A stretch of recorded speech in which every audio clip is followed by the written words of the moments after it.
Well, welcome back, and thanks again for joining us. So, episode 8, and really getting into it now. So, last time I'd basically retired from the cars, and the picture I've got up first is that final, I guess, show. Mm-hmm.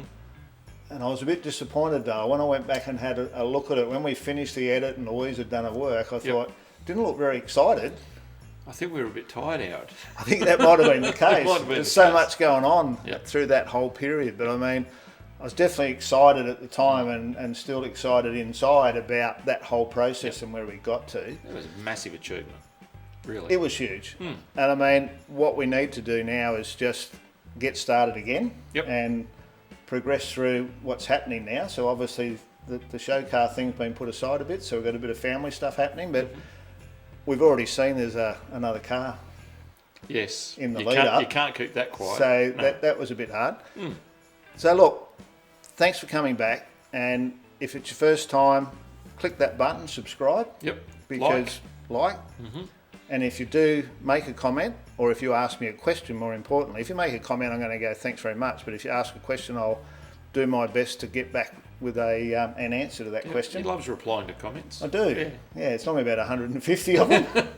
But that's keeps me busy. In your spare time. In my spare time. So we've got home, talked in there about, if you read the fine print on there, and obviously people go in and have a look at that we're going to build a car for the son, young Leigh, and first of all they wanted to make some room. So the first photo there was a bit of a photo I did for when the car was in Unique Cars, and I thought, and you've been through that process. Yes. So I whacked it up, and you could have all three for 50 grand. What a deal. That was the deal, and it didn't sell, unfortunately. Well, two things did. Well, two did. So someone rang and said, will you sell the truck? And I went, well, not first, because I forgot. If I sell the truck, I've got a trailer and a car and no truck. So anyhow, I sold the trailer to one guy, then the truck to someone else, and then the coupe sat. And it basically sat in the shed for quite some time. And we pretty much moved on. And I mean, because of the sponsorship, it didn't owe me a lot. And I still had it on there. I think at one point I knocked back 28. Unfortunately. So I'd knocked back a deal on it because I just thought at that stage it's got to be worth 35. And obviously it wasn't, because it didn't sell at that point in time. So we're doing the family thing. So opportunity to spend some time with the kids and Heather, and obviously they're out there on a bit of a hike around out the back of, I reckon that's out the back of the race course. And of course back up the lake, up the Coupe. So young Louise there, and I reckon Leigh's on the kneeboard. And then the kids are obviously grown up now.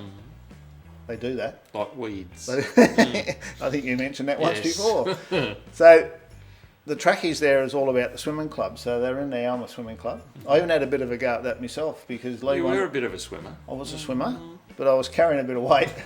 So Leigh wanted to swim in the Wattanella, which was up Coupe, and they used to swim the channel. And I thought, well, I'd swim with him. He's only a little fella. And I had to do a certain time in the pool before you're allowed to... Yeah, well, I think, I can't remember whether I ended up swimming in it or not, because I was struggling a bit. But it's a bit of a funny thing. It's almost an Astill trait now, and all the grandkids are into it now. So Olivia and Georgia both go to the McKinnon Centre here in Wollongong, and both doing really well in their swimming. And Olivia was in the school carnival the other day, and of course on the right there, young Charlie with Leigh is into it as well. So a bit of a family trait, old swimming. Water babies. So I've got all this family stuff going on, but I've got nothing competitive to do. And being a bit of a competitive person, I was looking for something, and I'd always had a bit of a dabble at the golf on and off. And Heather surprised me, and she doesn't get to surprise me too often, but she bought me a set of golf clubs for Christmas. Yes. So I think you've seen those, because I've still got them somewhere because they're unsaleable. Yes. So yeah, custom built. Back then at the time, the guy running the golf shop in Broken Hill sold her a set of blades for me to learn how to play golf with. That's how you learn real quick. So you learn real quick. So anyhow, I joined the local club, and Rodney decided to have a go as well. And to give you an idea of Broken Hill, and you've been out there with me now and played Broken Hill. Game, So It's obviously a fully watered course in the desert. And it's lovely on the fairways. Yeah, lovely on the fairways. Not so good You've got to elsewhere. carry one club for chipping off the dirt, mate. Yes. So that's there, and then I put this photo in because that's the 7th, and I don't know how well you remember the layout there, but this is down the back and all down the right-hand side's out of bounds. And being a bit of a slicer, as I am, still am, I knocked one out of bounds, and it's Rodney used to work Saturday mornings, and I'd wait for him. We tee off about 12:30. So in the summer it's like 38 degrees. We're teeing off, Just warming up. And we're heading down the 7th, and I've carved one over the fence out of bounds. So I've hit, I'm off the tee for 3. Yep. So walking up the 7th, I said to me, Rodney, what are we doing? I mean, we've come from running around the country at the top end of one sport, and now we're in the bottom of C grade. I think I was on a 28 handicap, out of bounds, and I thought, what are we doing? But anyhow, we persevered. We hung in there and kept going. So, me being me, I thought, well, we need a bit of practice. Here's that competitive streak again. So I built a driving range in the workshop because we had plenty of room. Yeah, that's right. So lined the walls, put some sheet on the end. So Rodney and I used to get out there and hit balls under the spotlights and try and get myself down. So that was working. I was working my way down. Took me a few years, but I got down. And of course now, and that's where we met, 25 years on, I'm still a single figure player. Don't mind a good hit. Yep. When I get back out there, and it's part of our life now is being a golfer. Still got the competitive juices flowing, Howard, haven't you? Love a bit of a game, mate. Yeah. So the golf's been really good. So I was pretty much 40 when I started playing. Yep. And 65 this week. 25 years. Yes. So speaking of cakes and candles, that looks a bit like the one I had yesterday, actually. So Louise there, my brother in the background. And got the family around, so that was the house. You love a good party, you Astills, don't you? Don't mind a bit of a drink and a bit of cake. So talking about parties, so that's May. So what happens in July? The conference time. So obviously had some holidays already due at the EDC, so I've managed to get away and couldn't miss this one. This was at Hamilton Island. So there's a couple of things in life when you live in a place like Broken Hill. One of those is to get out on a sailing boat. And one of the guys that I knew at the conference hired a boat and invited us to come out. So had a bit of a go. That was a really good day out. And then a bit of karaoke on the right-hand side down the bottom there with the boys. And the one above had a range there where you could shoot the 9mm and the Uzi and a 357 Magnum. Oh. Had the big gun going. Dirty Harry. So enjoyed Dirty that. Howard. Yeah, so that was a week. I mean, as I keep saying, it was a lot of fun, but we also did a lot of work. Yeah. It wasn't all fun, but still at the EDC. So I'm just going to try and cover that a bit more than I did last time because I sort of breezed through it because with everything that's going on. So the idea here was set up through some government funding. There's been mine closures and that whole up and down thing we talk about with Broken Hill. And this was the old Railway Goods Shed, and the plan was to develop the premises into a business incubator. Yep. And I've actually got photos here where we started that. So first of all, I got trained. So obviously I had the hands-on stuff through our own businesses. Yep. And then the business facilitation certificate was all about business planning, marketing, development, all those sorts of things, which I went off and did those courses. And then the next role was to get community support. So this is the one here was Pasminco, the major mine there, to get some money out of the community to then go to the government looking for more money to do things like the incubator. So we did all of that and that worked pretty well. So this photo looks like the cake that was the leftover cake on the table a minute ago. So I threw this in because that's the inside of that building, and it was obviously, a good shed, so it was a big open area. So we developed the inside of that with offices, and we had a training facility, and then small areas for people to move into. Petitioned up, yeah. So the photo here that was in the paper, unfortunately we've got this, otherwise I wouldn't have had any. You can see the roller doors being filled in, and then the top one there was like a corridor that went down, and then there was separate rooms for people to set up and run their businesses from those. And then in the front section we had our area, and part of the role in my role as the centre manager was to get funding to make sure that we could be effective ongoing. The thing needed to be able to self-fund itself. Yep. So what I did then, and at that time there was quite a lot of money around, unemployment was high nationally, so there was, work for the dole was a big thing. And we did a really big project with the Environmental Ed Centre where we had 40 long-term unemployed on a training program for 6 months where we rejuvenated all the parks and a lot of the school playgrounds to get the lead out of the playgrounds, because obviously airborne lead from the mines. Yep.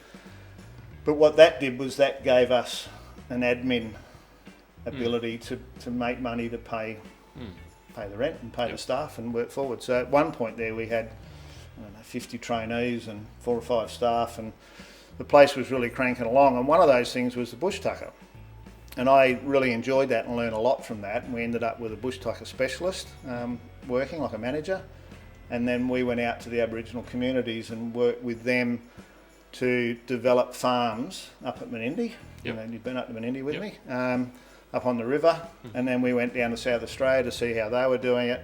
And then we ended up with a satellite one in Dubbo as well. Okay. So we had all that running out of the EDC under my guidance, but through the centre with the aim to generate jobs firstly, but secondly enough income that kept the whole centre running.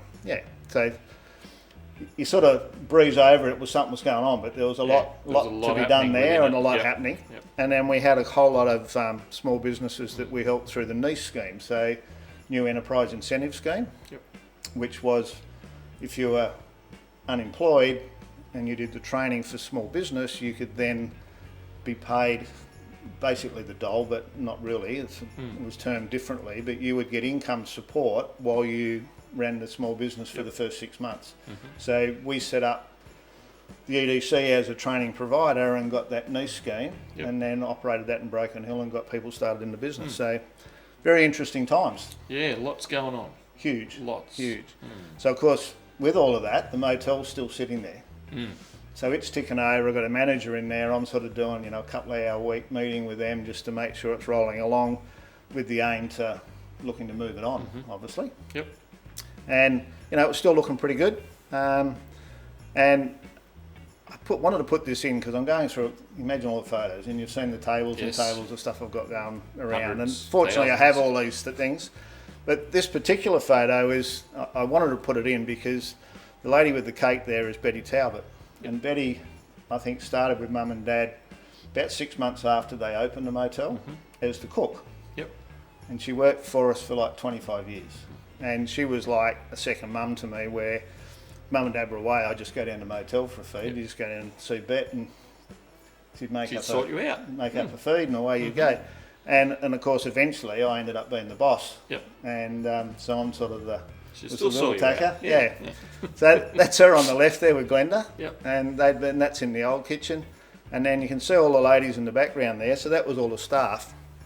And I don't know whether I'd really told you too many stories, but the motel was primarily women. So there's normally the management couple. So there was, him and her, and then me. So there's like the 2 guys, and normally anything up to 15 women that worked in the motel. So that was just a thing for Betty when she retired, which was a really nice day. And then the next one here is Jan, and Jan was, her and David worked for us on 2 occasions, and were very good operators. And unfortunately, David passed away only recently, and I'm still in contact with Jan. Always sends me a nice Christmas letter and lets me know what they're up to. And it's unfortunate we're all getting older. Yes. But they're so many good people, and it's interesting how many people we meet in our work environment that become friends. Yes. So the motel's there. It's not really selling, and in the end, Heather and I put an offer to the family for us to buy the property out. And the photos I've got here now is the first one there is myself and Mum and Dad and Louise on the left, and that's Heather's dad. And the next one there is Heather's mum and the 2 kids. and that was like a celebratory dinner, I guess. Yep. That was like a turning point. So I'd been through all these things, but primarily I'd worked for my dad for 25 years. So now we're at a stage where we're doing it all on our own. Yep. And owed a whole lot of money to the bank.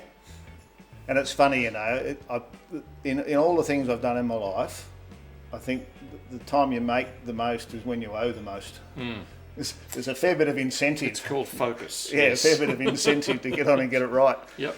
So of course you know what happens when you've got something new to do. So we've got some plans. He likes a good plan. Like a good plan. Yes. So the restaurant was always a bit of a bugbear at the motel. So I decided that while I'm borrowing money, I may as well borrow enough to extend the restaurant and Get it build the way a I new want kitchen it. and Yep. do all those sorts Yep. of things. So we're back in the building, and I put this one. It looks like I'm going to golf, so I'm just making sure they got it right before I head out to golf on Saturday morning, I'd say. Yep. So there was a carport and a bit of room here, so knocked a few things down and built odds and sods there. So that's Georgie McAllister. So I would have spoken to him about George in the early days. So Yep. George had worked for Dad for forever, basically, Whenever all my the time. project comes up. When we're doing the concrete, Yep. he was always the guy. So Yep. George, was a very good plumber, worked with Dad all those years, and when Dad retired, he basically passed the business on to George, and then George had run it on his own and Yep. had apprentices and all that sort of stuff. So, that's George there doing that, and unfortunately he's not with us either now, so it's almost starting to feel a bit old, Starting to feel a bit old. So, boys are into that, so I got a contractor in to do the basic building, but when they did that, because I can do a bit of tiling and painting, I said, look, I'll do the tiling, a bit of painting, but I've got a day job, so I'd go in I'd knock off from the EDC and then go to the motel and do that. So that's the old kitchen, and then where that bit of wall was where the restaurant was. So the idea was to build the new kitchen, keep doing the breakfast out of the one that's there now, and then move into the new one. And then I'd go in at night, and you'd see Leigh there's giving me a bit of a hand, obviously doing a bit of wrecking. So that's the new one all finished. Yep. And then that's the restaurant. So it ended up being what was the restaurant plus the kitchen and the storerooms. And then we put a nice wet bar in and made it up.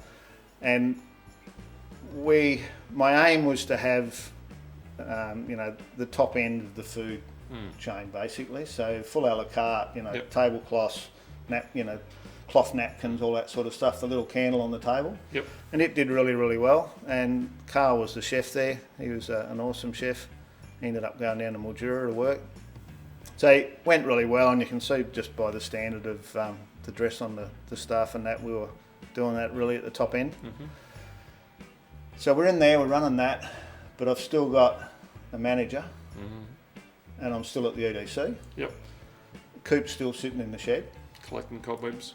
Cobwebs. So I decided, I put this in to remind me, but I decided one New Year's Eve we'd have a bit of a New Year's Eve do. So I invited a few people around, and then I had the coupe sitting in sort of the doorway of the shed with the stereo cranking with the power supply on it. And everyone's turned up and gone, oh, it's cool, got the car out, Got the music pumping. So then once everyone got there, we did joyrides. So I backed it up in the shed and did launches out of the shed with the gates closed. I don't know how many metres it was. Yeah. It's quite long. Did a launch and did that for everyone, and then packed it up and stuck it away before the cops arrived because it was pretty loud. So Just a bit. It was a bit of fun. So that the next one, back on the EDC. So we're still cranking out the new startups. Yep. So this particular photo here of Craig Preston and his wife was making these little horse-drawn carriages and wanted to do that as a business. So we started working with him and had a bit of a read of the article, and it's interesting that the wheels on that are push-bike wheels, obviously. Yep. And the push-bike shop we helped get started. Yep. And then another guy, Steve Trelevan, he was doing metal polishing. So that he came in, and then I worked with him, and actually I took him to the Summer Nats with us one year. Okay. To actually show him how the Summer Nats works and how he might have been able to use that to do kits, to sell people kits with polished products and stuff. So he did a lot of the polishing on that. So there's three new businesses that were all working together. And Craig now lives in Adelaide, and he's a hot rod. He's got a T-Bird and He's had a He couple of stepped rides. up from the sulky. Yeah, and that's for I sure, catch up with him every now and again, and normally talk to him on Yep. Facebook and stuff. So the EDC's moving along Crank it pretty up. well. Yep. And then the new thing in town that was happening was the line of load, which is all the mines. They created a line of load precinct to do a tourist type deal. So they got some money, went through the council, and they applied for funding to create a mining museum on the old South Mine site. And as part of that, they wanted to do a commercial arm whereby it could be run by a board of directors and run as a business rather than being as a community organisation. So obviously I got asked to go on that, and I went on it and ended up chairman and Funny how that works doing out, all those doesn't sorts it? of things. So it was really interesting, something new, and I love something new. And the guys there in the photos, guys and girls, were being trained in curation of museum quality. So the South Mine closed, and they basically shut the doors. So inside, like the ambulance room was all still there, everything in the cupboards. All the plans, all the underground plans and all were all still there. So what needed to be done was to actually go through and make that sustainable and then set it up as a tourist destination so people could go through. So I was involved at the start. I wasn't in an overly long time. There were some issues in the way it was run and a whole lot of things, but it was probably 12 months or something, but very interesting. And they did continue to get funding, and then ended up building the Miners Memorial, which you've seen, and the cafe and all up there. So I was part of that at the start of that, and it's just another thing, something you learn about that you didn't know too much about. And then the next photo here, by the date, so the 14th of the 5th was my mum's birthday. And trying to work the dates back, I'd reckon that was the 70th. I reckon there's a pretty good chance. And my mum loved her roses, and I think she had about 130 full-size standard rose bushes in the yard. It was like a half-acre block, typical country area.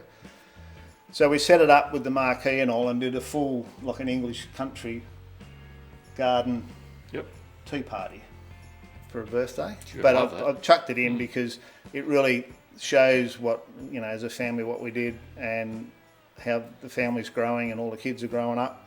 And mum and dad's getting older, but all still healthy and going forward.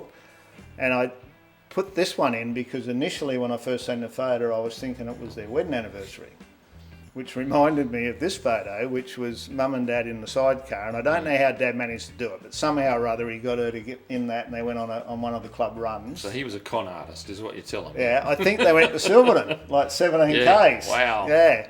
So, mum, I'm sure, was under sufferance that day, but, dad, actually the helmet he's got behind him there was, I bought that second hand to do the driving events in one of the cars, and he said, I need a helmet.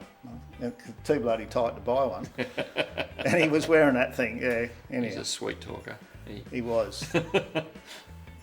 So Louise has grown up. So she's at Burke Ward School, and I'd say this was the last year because she's the prefect. Yes. So the old, what is it? The apple doesn't fall far from the tree. No, she had a good teacher. Yeah. So she was a prefect that year, and we're all grown up and all things are moving on. And I've got a photo here that won't be in the show to remind me of from the Chamber of Commerce, because I'm trying to, the cars are moving on, and I'm trying to work out where everything's going and what's been happening. And I'd spent a long time at the Chamber. I was only about 25 when I went there, so I've been there 15 years. And I went in as president the first year in '89 and had a couple of years that time. And then Bill McLeod, that I spoke about earlier in the golf, he was president for the next 5, and I'm pretty sure I was vice for all of them, if not most of them. And then I went back in '96, '97, and Can't stay away from the place, can you? can't stay away. And I really enjoyed it. I mean, it was a challenge. It was a challenge, but it also helped the community. But obviously, being in business in the town, it's important that the business community is strong. If you're going to live there and make a dollar there, you need to do your bit. So, what I wanted to talk about tonight was the fact that in that time frame when Bill and I were doing that, we took the organisation, when I got involved as the president, it was all voluntary. So you were sort of in at night, they had the old Gestetner, Yep. Printing out the newsletter, and I thought, there's got to be a better way. Move forward. So the similar thing that I had done at the EDC, we'd already done at the Chamber, where we went looking for funding or ways to generate income that fulfilled what the business was all about. Yep. And what we did was we ran programs like the Best Business Awards, and we did that, and we got sponsorship for that, and obviously kept a bit to keep the place running. Yep. And we got to a point fairly early on where we could have a part-time and then a full-time executive officer that then would go out and chase more membership, grow the membership, more income. And I think at the height of it, we had 3 or 4 full-time staff, and we were doing, remember the mystery shopper? Did they do that over here? Yeah, no, still do it. Still do it. So we used to run that as well. And we had, so the awards, mystery shopper, and then we had scholarships for the schools. So it was all about working but having a way of generating an income where you could have some staff doing it. So our role was still voluntary as a board member and do your board meetings, but not doing the day-to-day hands-on stuff. So that had been very successful, and we put a few dollars away. And traditionally the Chamber had relied on either one of the members or someone to give us some free accommodation or very cheap, peppercorn rent. And we'd put enough away that I thought we should be able to get our own home. So I found a building, and one of my board members was an architect. So I had a chat to him, and we put a plan together, and we presented to the board to build ourselves our own home in the main street. So another little project that we got going, and there was enough of us on the board. We had an electrician and a few, one of the guys was a refrigeration guy. So we did all of those, put that together, got a contract out, and built ourselves our own little home in the main street. So it was another one of those projects that I wanted to fulfil while I was in that role in presidency, and that building was done in that term, which fits in around this time frame. So Chamber's running good, EDC's running good. Yep. The mines come out and announce that they're going to close the last mine. So I can't, it's a little bit vague now, and I can't find too much on the net, but the timing was sort of like 3 years, I think, by memory. We're giving you forward notice that in 3 years' time we're going to close because it's not viable, whatever. And it's like, the big dark cloud over the city again. Gone from boom to bust. Back to the same scenario. So obviously I've bought the motel. Pretty excited about the mine closing. So I've made the decision I need to stop messing about, get out of the EDC, get back into my own business and run that. Focus on that. Yeah, and as we all know, when the chips are down a bit, you're better in there yourself than having someone else in there. And I can't remember exactly who we had there at the time. It might have been David and Jan. But anyhow, we had a change, and I left the EDC, started working full time, in the business rather than on the business, and started to do that. And as it turned out, the mine got sold and it never closed. But it definitely put a whole different mindset in your mind about what you were doing and why you were doing it. So we made some changes there, and I went there, and then Angela, that was working at the EDC, ended up moving over with me not long after and worked as my assistant there and did a lot of the reception work and stuff. So we'll cover that probably in the next one. So moved out of there, a little bit more time on my hands, but not really. So the golf's getting pretty serious. So I've decided I need some help. So I've got myself down, I think by memory, to about 12. And as you and I know, so you start at 28. You hit the wall. Yeah, 28 to 18's harder, 18 to 12's harder. Exponentially harder and then getting from 12, and obviously I'm trying to target singles. So single figures is where I really want to be. And I've read about, the Arawonga and a few different, in the back of the club magazine, all those ads and stuff. So Glenn McCulley had this place going. Golf school, And I rang them, and the dates didn't suit and all the rest of it. So he said, look, if you can get four people, I'll run one just for you guys. So I did that, and the four of us that went down was Rousey on the right there, and I see he's the president of the club now. And then my bank manager, and I don't recall his name, myself, and then that's Bill McLeod on the left there. That really, Bill was like a mentor to me. We primarily worked through the chamber, but he put a lot of time in, and I really appreciate it. And he was a very heavy Rotarian like my dad, but he was in one, there was two Rotary clubs. He was heavily in one and my dad was heavy in the other. So Bill was an avid golfer as well. So yeah, we had the trip. It was a 5-nighter, and as all golf trips, you can see a bit of putting happening at night. I'm surprised those bottles have got, it must have been early in the night. Yeah, mine's the right one. That's the Jim Beam. The half empty. The half empty one, yeah. But still carrying a few kegs by the look of it too. So I went down there on 12, and the guy said, what are you looking to do? I said, well, I really want to get down to singles. Yep. So, so I'm still playing the big cut back then. So it was interesting. The first time I went to play in Melbourne, I got down to 8 in Broken Hill, and I went to play in Melbourne. And when I played at Victoria Golf Club. I went down with some guys, and 8 in Broken Hill is about 16 at Victoria. Because Broken Hill, there's plenty of room. So I had to learn to play all over again. So that's the golf. It's progressing. It's all working well. So then the photo I got now we're back into the cars. See, I put this photo in the last episode. We introduced young Leigh Demain and the kid. And unfortunately, the reason it's there now is that Leigh had left Broken Hill and was up in Queensland. Can't remember what he was doing now. But anyhow, he had a Harley and he had an accident, got knocked off the bike and ended up on life support and unfortunately passed away. And I mean, Leigh had been, he was the party. The guy you meet and straight away you feel like you've known him forever. Well, Leigh was like that, and he had this personality that was so outgoing. He was only a young bloke, but then when he needed to be mature, he could be. But then if you're out having a night out, he was crazy. So everyone loved him. He was really part of the family, and I don't know what sons I'm up to now, but he was like, number 3 or 4. He was high up the list. He was, so there was Leigh. Did you spend a lot of time on the road together? And yeah, we travelled. We travelled a lot, and so a real shocker, really hard to handle, and I knew I needed to make some calls to let people know that he'd passed. So I think I made 2. And I struggled with the whole process, and I thought, there's got to be a different way to do this, and I really want people to know because, everyone loved him. So I decided I'd do a dedication with the car. The car's sitting in the shed. I gave Pioneer a ring and said, look, I want to do one show. If you've got a problem if I just take it there with the logos and all on it, because part of the contract was at the end of the contract they had to be removed, and I hadn't done that because it was still mine and it was just sitting in the shed. And they said, look, we wouldn't have minded except we've changed our logo.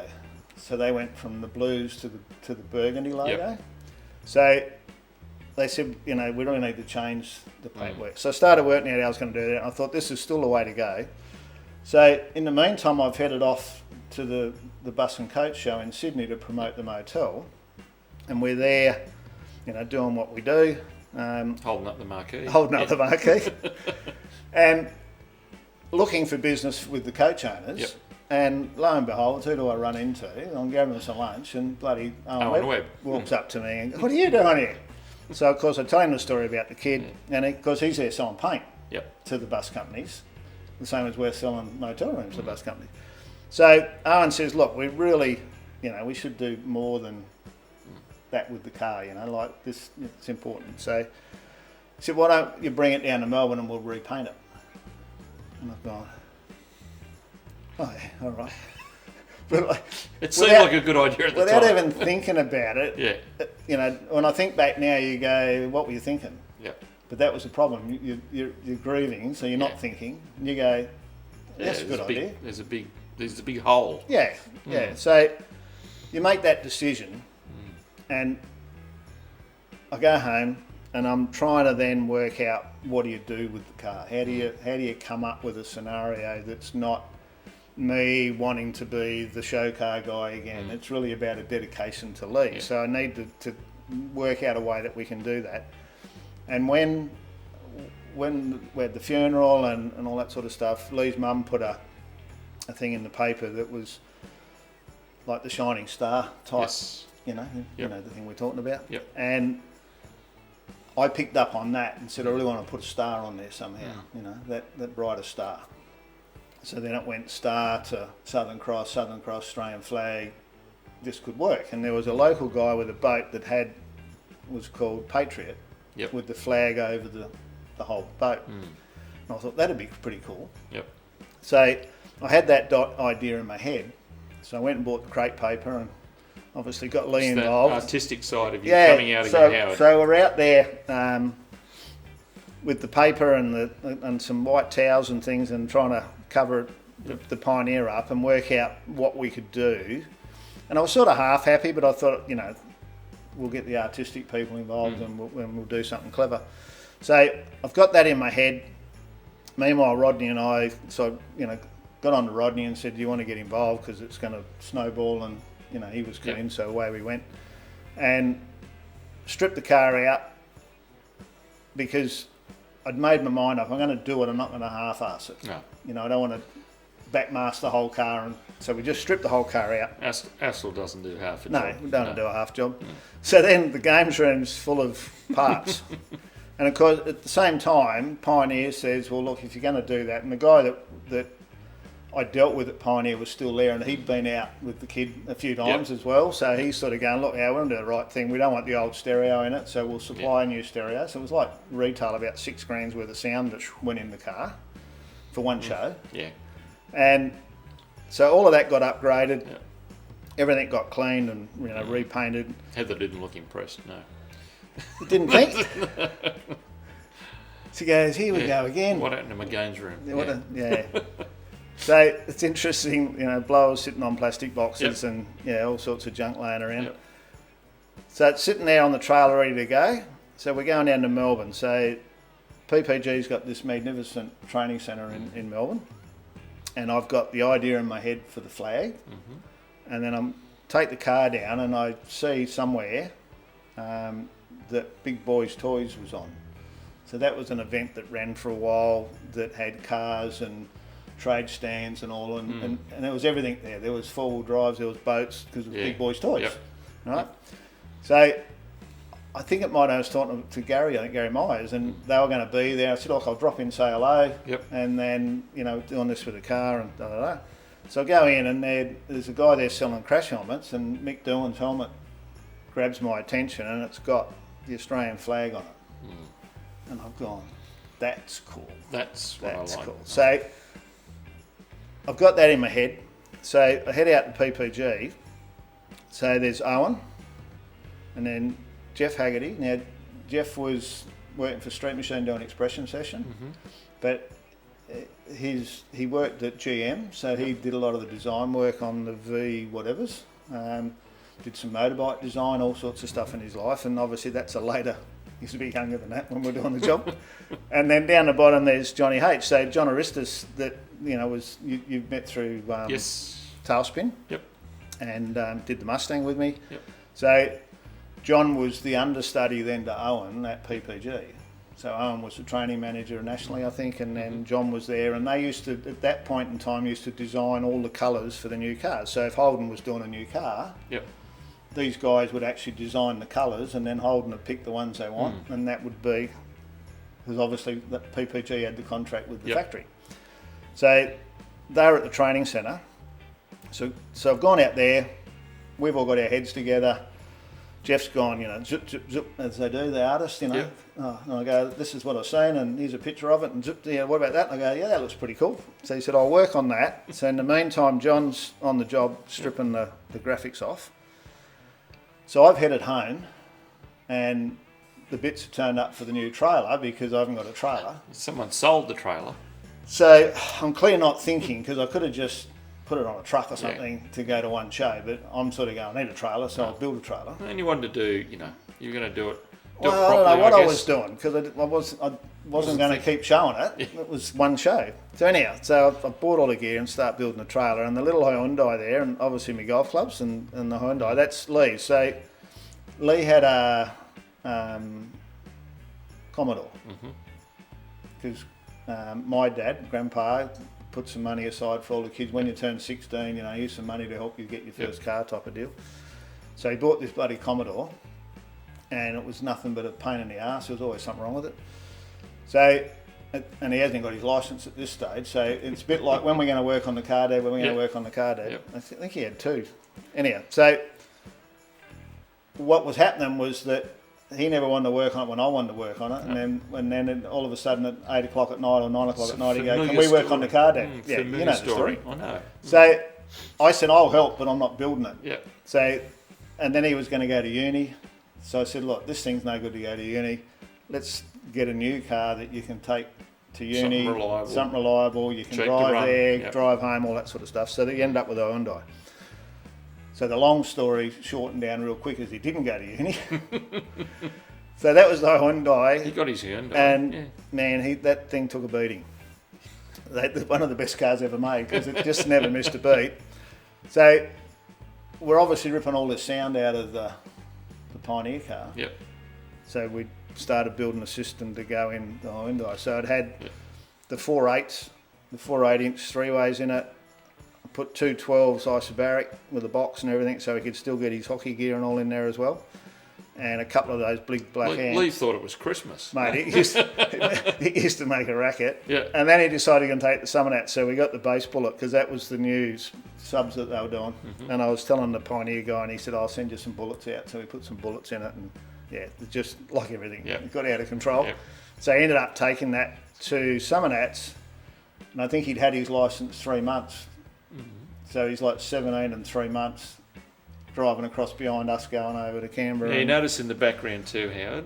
Mum? The car. There's another car in the background. Is that the old man's car in the background? Yeah, that's KH. That's what he uses. KA. That's Mum's Rolls. Oh, that's Mum's car. Yeah. So Mum had that financed car by Dad, but that's good. For like 30 years. Wow. Yeah. I resprayed that.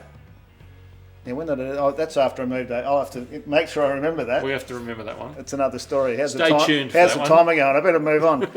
So, I'll tell you that one later. So the trailer's progressing, and then so I've gone down one weekend, come home, gone back the next weekend, and we've now got some colour versions. So the first one's like a line drawing. Yep. And then the next one is with the patterns and stuff on it. Yep. And I've signed off on the line drawings, got down there and he had these ready to go when we're doing paint.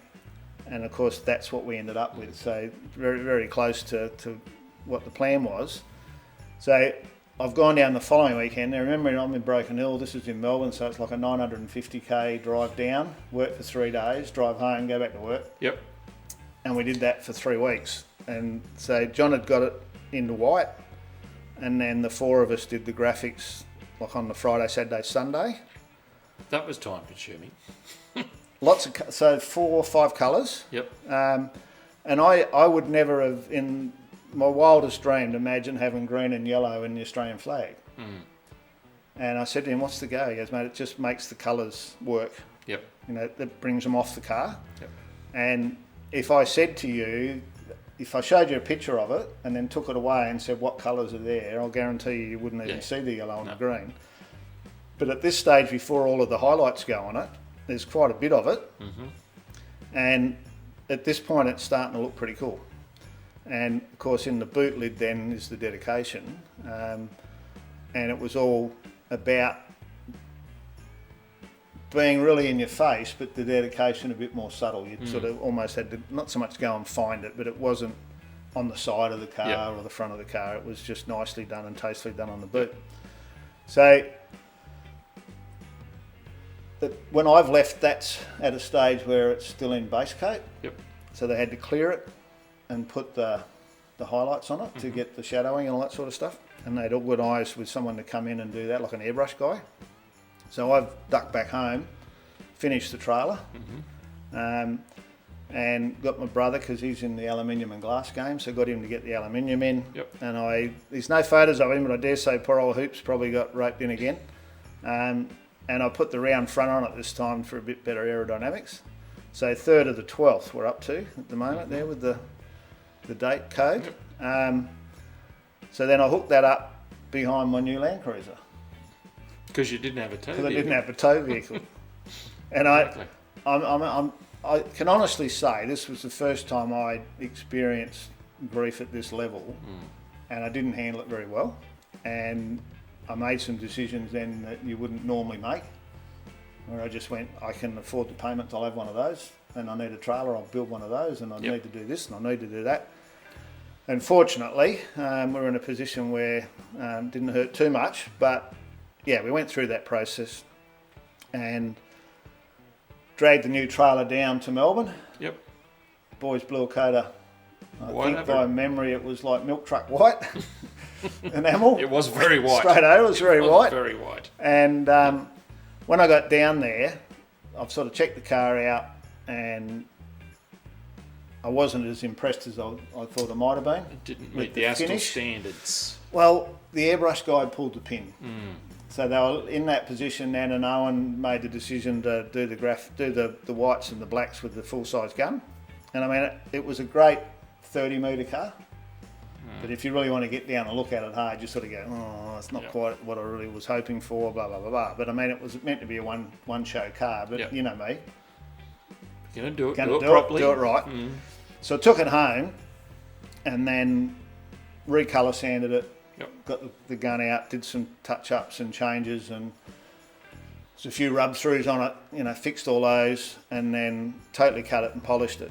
And when I got back to Summernax, John said to me, like, how did you do this? I go, what? He goes, like, it's not the same paint job. I say, well, that's what I do. I mean, that's really was, as you know, that's my forte. So, that's right. So Rodney and myself, and then the kids and all, pushing to get it all done and all of the components clean. So we didn't change anything in the sense that we didn't make any mods. No. And it was crazy that the car was so much better because it had been totally disassembled, put back together, and then when we're putting it back together, every part was the best it had ever been. So it just sort of lifted to another level, really. And we hung in there and got it done. Leigh's mate there, it's another Owen Webb, would you believe? Young Owen, he lives in Adelaide now, got a family and all. So Leigh used to hate cleaning wheels, so he used to always say, what can I do, Dad? Clean the wheels. It just happened to be that way. It always seemed like that was the go. Yeah. So we got it all together, and I think some of these might have had a timestamp on them. We're down to a week to go or something, and got rid of that Holden fabric out of the doors. Very disappointed. Yeah, put a bit of yellow in there. And I was trying to tie that yellow on the outside, and there was yellow in the seat belts, and the Momo button was yellow, just to try and give it a bit of a flow and a bit of a feel about it, and was really starting to have, something special. So I signed up the Cruiser, got all the greys painted out, and done a bit of a job on it. So that was the rig all ready to go. So that was across the road from Mum and Dad's by the look of it, in Broken Hill. And then, of course, you've got to do the Hay Plains, mate. That's it. It's the only problem living in Broken Hill going to Canberra is the You've got to bloody get Hay out of it. Plains. That's it. Yeah. So we had a bit of a... so Rodney come with his partner, and Leigh had his little car and his mate, and did a shoot with the mag with Street Machine. Yep. Mark Bean again. So Beanie did the Fairlane. Yep. And He's a specialist. helped Rodney putting on a show. Chic Rodney. So that's pretty, we've got the Nats done, and I'm struggling with the whole process in the sense that I didn't want, it's not my comeback, this is a dedication. And there It was wasn't that, built as a show car to win awards, it was built as a tribute. it was a tribute and a way of letting people know, and it did do all of that. It got on the video, the old brute horsepower they used to make. It got on, the story was put on there, and so it had the effect of what I wanted it to do. But I'm just struggling with, I'm feeling like it's me being selfish again, So I made that decision not to go on the driving events again. So I've done the Super Cruise, and that's what reminded me. I did the Super Cruise, but we're running in the judging, and we end up taking out Top Judge. Yep. And I was a blubbering mess on the stage trying to do that. But as you would be. I mean, it achieved what the aim was. Yep. And the guy that won Grand Champion that year, it's a friend of mine, and I rang him and I said, Shane, like, he's got this really nice ute, Yep. and he's won Grand Champion, and Grand Champion traditionally got the cover of Street Machine. Right? But we've turned up with this whole dedication thing and this massive Unless you've got this coupe, rather blah, blah, blah, blah. So they end up well-known putting the coupe. car on the cover. So I rang Shane up and said, mate, like, sorry, Well, I didn't even know it was going to happen. He you was know? just happy you didn't do the driving events. You can see that's there all. he's pretty bloody happy, mate. But yeah, I'd still keep in a bit of contact with him. And you remember I spoke a few issues ago about the go-kart guy? Mm-hmm. Well, that's Shane. So his lad now drives for Gary Rogers Motorsport There you in a go. Mustang. So there you go. Small world, isn't it? It is. So we're back in the paper doing the dedication thing and, you know, come back for Mate Not Forgotten. And of course, there's that one of those, that was the cover shot, but this was the poster in the Summer Nats magazine, and then it made the calendar. And It made everywhere. yeah, It was the everywhere. PPG mag, Yep. all that sort of stuff. And I mean, it had that whole profile thing happening. So I think it won, well, we won Top Judge, but, Yep. you know, graphics, body, yeah, few of People's those. choice or something. Very was it, good. People's? So, I mean, it achieved what I wanted, and that was the dedication. Yep. And like I said, I've opted not to run for the Grand Champion. And, I mean, there was a reasonable chance that may have happened again, but the reality is that wasn't what it was about. No. And, of course, you got to go out and drive as well, so it may never happen. But, I mean, it was about achieving a goal, and that was to make people aware that Leigh had passed. Yep. So we took the car home. It sat in the shed, and Chick rang me a few times. He was running a show in Melbourne, and he said, look, I want you to bring it down to my show. It was the high performance show at the Melbourne, the old exhibition building, that big building. Yep. Yep. I said, Chick, it's not going anywhere. I just can't handle it. It's not going to happen. So Heather and I have headed off in February, I think it was, to the Drag Nationals. So I've always loved drag racing. Calder. So went down to Calder and grabbed some tickets in the VIP tent type deal. So that's the track there. I went in, you can see up the top there, the 2000 Andrew Drag Racing Nationals. I Googled it, and it's amazing what's on there, isn't it? It popped up. That's amazing. And that's the marquee where we were. Yep. And obviously decided to spoil ourselves a bit. So we're sitting right on the start line and had a couple of really good days there. And so that was in February, and then had the Olympics, and Leigh got picked to run with so he didn't hold the torch, but they had the support runner. So that was sort of really cool. So we're back trying to get a bit of normality back together, and then I ended up weakening on about the third call from Chick and said, look, I'll bring it down, but I'm only bringing it down because I want to sell it. I can't. Yep. At that point in time, I wasn't going out in the shed. I just couldn't get myself to go out there. So I went, it needs to go. It was too raw, Howard, wasn't it? And at one point, I even talked about, stripping it and selling the parts, and I was going to cut it in half and hang half on the wall. And I would do that, Yes, that, I know you I would do yeah, that Yeah. because it just wasn't moving, and the value of the parts was worth more than the car. But fortunately, I took it down to Melbourne and I put a sign on it, for sale, best offer over 19,999. So anyone with 20 grand or more, they can have it. Remembering I'd knocked back 28 when it hadn't sold. Yep. So Before you did all this, I got two calls. One is at a roller. I said, no, as it sits. And the other guy goes, I can't remember what it was, but oh, thanks for that. And then nothing. So I took it home, and then this Chad Murray that ended up buying it, his dad was a hot rodder, and he'd seen it there and said to his son, you should see this car, 20 grand, you'd love it. So he did some research and rang me and said, have you still got it? I said, yeah. He says, at 20 grand. I go, yep. Turn up here with 20 in notes and it's yours. So he turned up in a XA Falcon with an open trailer. Barely had a rope with him. Yep. And that's it, loaded up on the trailer.